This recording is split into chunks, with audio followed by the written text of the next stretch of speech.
Hi again.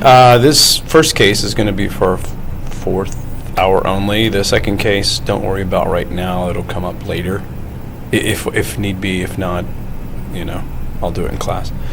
Anyway, your case here has to do with censorship, more specifically something called prior restraint. We think about censoring. If you think about a book, exciting book like this, you can censor this. Prior restraint before it's published, you cannot print this, or you cannot print these words, or you can do a post restraint where I come in and I cross out lines, or I make you have to be a certain age. Think about pornography, for instance, or bleep out lyrics. You've all heard on, where they boop, or they make it silence or something like that. Those are all examples of post restraint. This case has to do with prior restraint. So, in New York Times versus United States, 1971, you had a set of documents that were stolen, frankly, from the U.S. Department of Defense by a guy named Daniel Ellsberg. You might want to know that name, actually. Whoever did this case can probably fill some of this in. But Daniel Ellsberg was an employee of the Department of Defense who saw some stuff he didn't like. He's like, hey, the government's doing stuff. So anyway, he leaks them to the New York Times, who threatens to publish. They basically, when you have something like this, like real hot stuff like Watergate, Iran-Contra, etc., you'll call whoever and you'll be like, hey, I've got this information. I plan on printing it tomorrow. Do you have any response? Usually like, yes, we did, or no, we didn't, or so on.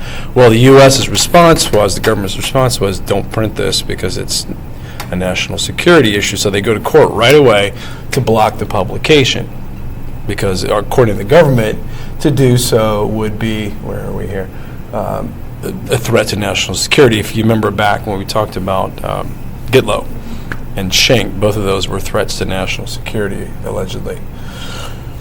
So anyway, that's their prior restraint. Okay, so the New York Times is arguing, well, wait a second, this stuff's already happened, because basically the Pentagon Papers were these documents about stuff that had already happened, bombing raids and whatever. But the big thing, and some of you that took Vietnam would know, maybe all of you would know, when I referred to something called, the Ho Chi Minh Trail.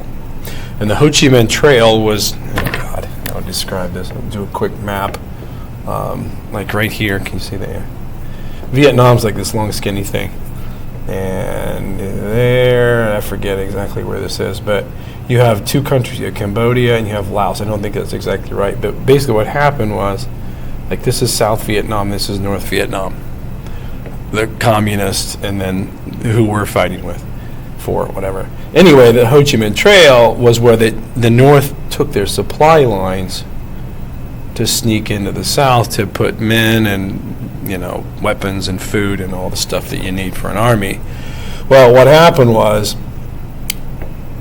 we were bombing this and, never admitted it publicly.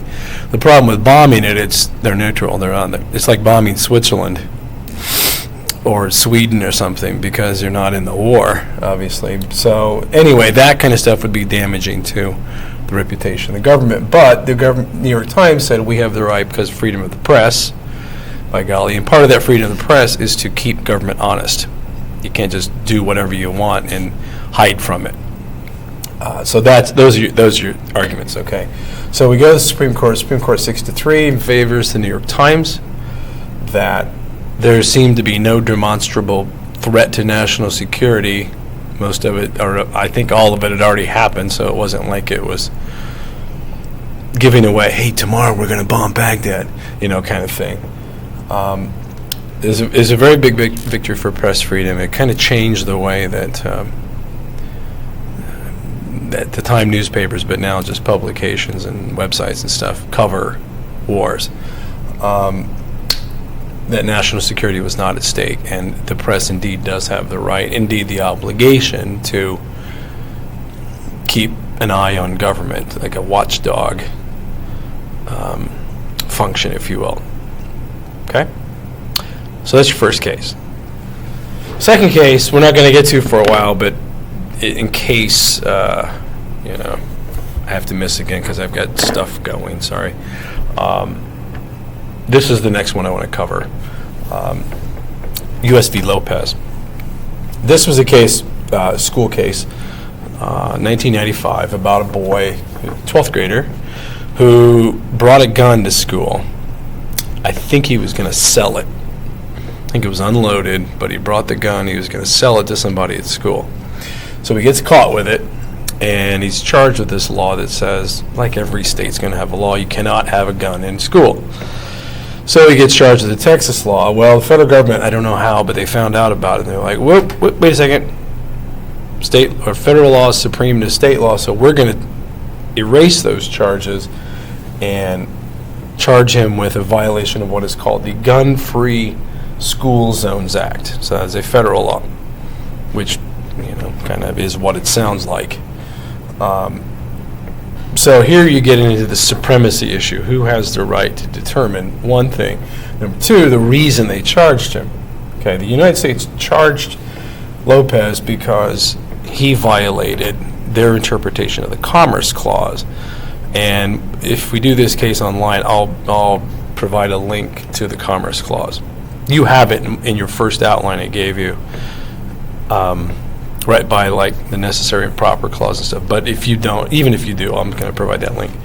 But basically, government can regulate interstate commerce. So think about trade. You go to Target, you go to the store, kind of thing. That is commerce. Okay. So Lopez's argument, what's that to do with the commerce? It's not interstate commerce. It's me, because the charge wasn't about selling. The charge was about possessing. And just because I have this, I intend to sell it to, whoever, Calcherry. But if I don't, it's not commerce, if that makes sense. Okay, that's the argument. Plus, it's not interstate; it's all within. I think we're in Texas and San Antonio here. Okay, so Supreme Court 5-4. So it's a divided decision, obviously, rules in favor of Lopez, that the federal government exceeded its authority in saying this was commerce, because not everything is commerce, and that's a very broad, you talk about elastic clause, this one is as well. So the government had to dial back the interpretation of that a bit, and it was kind of a big victory for states' rights and all that, So that's all I got to say about that. All right, any questions, let me know. Otherwise, I'll see you at some point. Bye.